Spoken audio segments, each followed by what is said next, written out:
गाजीपुर से समाजवादी पार्टी के सांसद अफजाल अंसारी ने एक ऐसा बयान दिया है जिसे सुन के खुद अखिलेश यादव भी चक्कर में पड़ जाएंगे। अफजाल अंसारी ने कहा है कि अच्छा हुआ समाजवादी पार्टी मिल्कीपुर का उपचुनाव हार गई, इससे कम से कम समाजवादी पार्टी का जो भ्रम था वो तो टूट गया। उन्होंने कहा कि समाजवादी पार्टी को लग रहा था कि मिल्कीपुर में सब कुछ सही तरीके से होगा, प्रशासन कोई भी धांधली नहीं करेगा। लेकिन उन्होंने कहा अच्छा रहा समाजवादी पार्टी चुनाव हार गई, कम से कम सपा की आंखें तो खुलेंगी।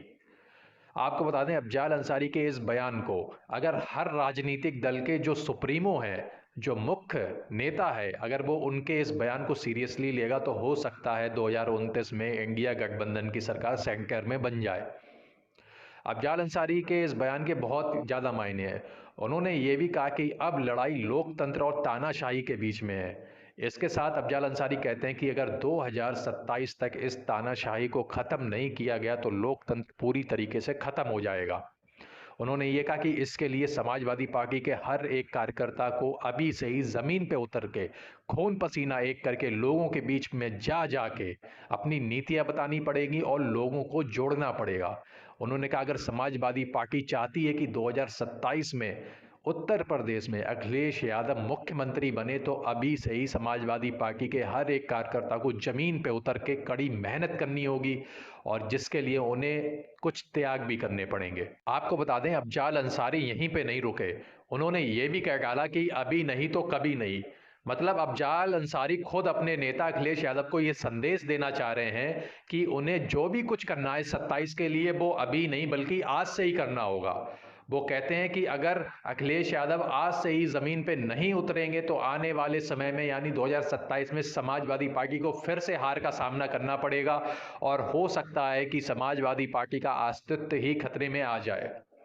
अफजाल अंसारी कहते हैं कि जब संविधान ही खत्म हो जाएगा तो लोगों की जिंदगी नरक बन जाएगी, क्योंकि लोगों के अधिकार छीन लिए जाएंगे, किसी के पास कोई अधिकार नहीं होगा, सिर्फ तानाशाही होगी और आदेश होगा तानाशाह का जो जनता को मानना पड़ेगा। अफजाल अंसारी कहते हैं कि उन्होंने देखा है कि सरकारी मशीनरी का कैसे दुरुपयोग किया जाता है, कैसे अधिकारी काम करते हैं और कैसे वोटों की बूथ कैप्चरिंग करी जाती है, खुलेआम वोटों को लूटा जाता है जिसमें सरकारी अधिकारियों का पूरा सहयोग होता है।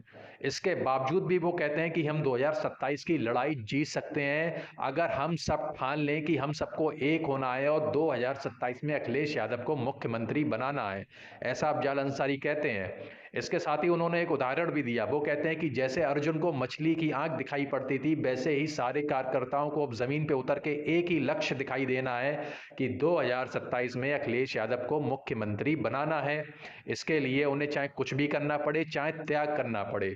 उन्होंने कहा अगर हम इस तरीके से काम करेंगे तो 2027 में अखिलेश यादव का मुख्यमंत्री बनना तय हो सकता है। अफजाल अंसारी ने अखिलेश के पीडीए पर भी हमला बोला। अफजाल अंसारी कहते हैं कि अखिलेश यादव का जो पीडीए है वो सिर्फ मीटिंगों में दिखाई पड़ता है।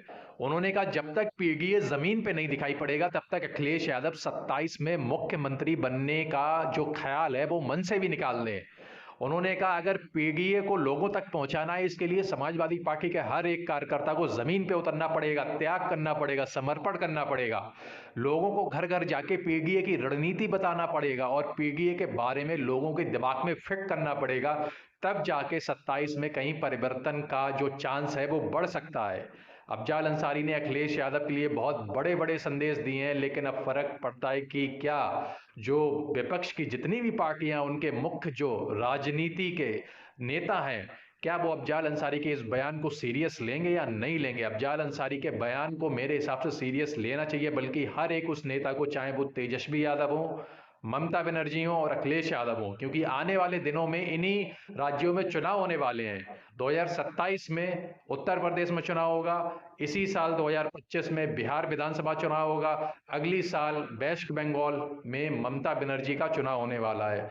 तो इन सारे नेताओं को अफजाल अंसारी के इस बयान को सीरियसली लेना चाहिए और सोचना चाहिए कि अफजाल अंसारी जो कह रहे हैं अगर उस बात को वो इम्प्लीमेंट करने में सफल रहते हैं तो कहीं ना कहीं वो जो बीजेपी है उसको हराने में सफल रहेंगे और विपक्ष की जो सरकार है उसको सत्ता में लाने के लिए वो सफल होते हुए नजर आएंगे।